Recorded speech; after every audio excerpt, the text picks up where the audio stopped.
Magandang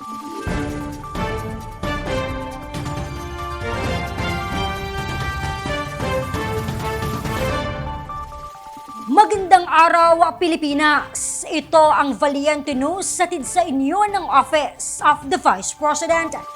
Sa katatapos lamang na Pasidungog 2025, inilatag ni Vice President Inday Sara Duterte ang naging tagumpay o accomplishment ng mga programa at serbisyo ng tanggapan ng pangalawang Pangulo sa nagdaang taon, kung saan na umabot ang mga programa at maging ang bilang ng mga napagsilbihan ito. Alamin natin sa ulat ni Brian Latasa. Naging matagumpay ang ikatlong pasidungog ng tanggapan ng pangalawang Pangulo na inilunsad sa Davao City kamakailan. Dito ay binigyan ng pagkilala at parangal ng tanggapan ang kanilang managing katuwang sa paglilingkod sa bayan. Sa nasabing aktibidad, inilatag ni Vice President Inday Sara Duterte ang naging tagumpay ng mga programa ng tanggapan, kabilang na ang Medical and Burial Assistance Program o ang top social service ng OVP para sa mga Pilipino. The OVP Medical Assistance Program provided a lifeline and helped ease the burden of overwhelming medical expenses for over 127,984 Filipinos.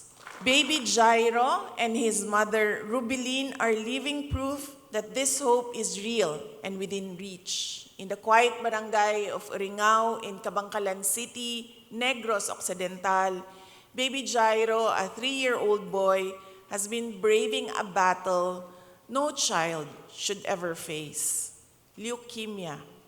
For every chemotherapy session, his family had to endure a grueling 2-hour journey to the Bacolod City, holding on to hope with every mile. It was his mother, Rubilin, who reached out to the OVP Panay and Negros Islands Satellite Office for help. And with the swift response of our colleagues, help came for the family. Baby Jairo received the medical assistance he needed. Today, we are witnessing his remarkable recovery. He's noticeably more playful, brimming with energy, and the lump that once caused his mother so much worry has visibly started to shrink. In Cotabato City, we continue to uplift the Moro community through our OVP BARM Satellite Office. Our Janaza Kit program consists of various supplies necessary for Islamic funeral rites, such as cotton, white cloth, and cleaning supplies such as soap, gloves, and more.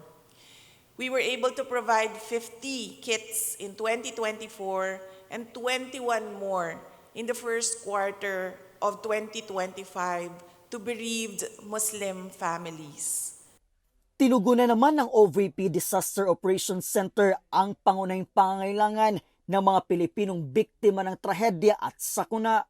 This year, through strong collaboration with our local government partners and swift coordination with emergency response teams, our disaster relief operations provided timely and life-saving support to 92,568 families affected by crises across the country. Between May 2024 and April 2025, our Kalusugan food trucks, our mobile kitchen on wheels were deployed 19 times to key locations in Quezon City, Cebu, and Davao. These missions delivered more than just hot meals. They brought comfort and care to the front lines, serving a total of 3,914 freshly prepared meals to the brave men and women in uniform. At upang makapagbigay ng epesyenteng transportasyon, patuloy hanggang sa ngayon ang pag-arangkada ng OVP Libreng Sakay Program. Sa katunayan, nagdagdag ng mga bus units para sa mga panibagong ruta.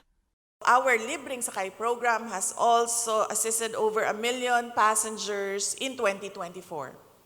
Layon ng inisyatibong ito na makatulong sa pampublikong transportasyon sa Metro Manila, Cavite, Bacolod, Cebu at Davao upang matugunan ang pangangailangang pang-ekonomiya ng mga pasaherong Pilipino, lalo na tuwing oras na dagsa ang mga tao sa kalsada. Bilang bahagi ng aming layunin na mapalawak ang serbisyo para sa mas maraming Pilipino, pinalalakas pa natin ang libreng sakay program sa tulong ng ating bagong katuwang, ang Kudos Trucking. 2 dagdag na bus ang inilaan para sa bagong mga ruta. Noong August 2024, inilunsad natin ang ruta sa PITX to Naik, Cavite, at ngayong Hunyo, sinimulan na rin ang libreng sakay para sa araw-araw na commuters sa Tacloban City at mga karating na lugar. Mula po dito sa Davao City, ako po si Brian Latasa, ang lahat para sa Diyos, bayan at pamilyang Pilipino. Valiente News. Libo-libong kabataan naging benepisyaryo ng pagbabago ang Million Learners Entries Campaign, implementasyon ng You Can Be VP, Pansarap Project at RISE program ng tanggapan naging matagumpay. Ako si Claudette Loreto para sa makabuluhan, naninindigan at matapang na mga ulat at impormasyon. Maraming salamat.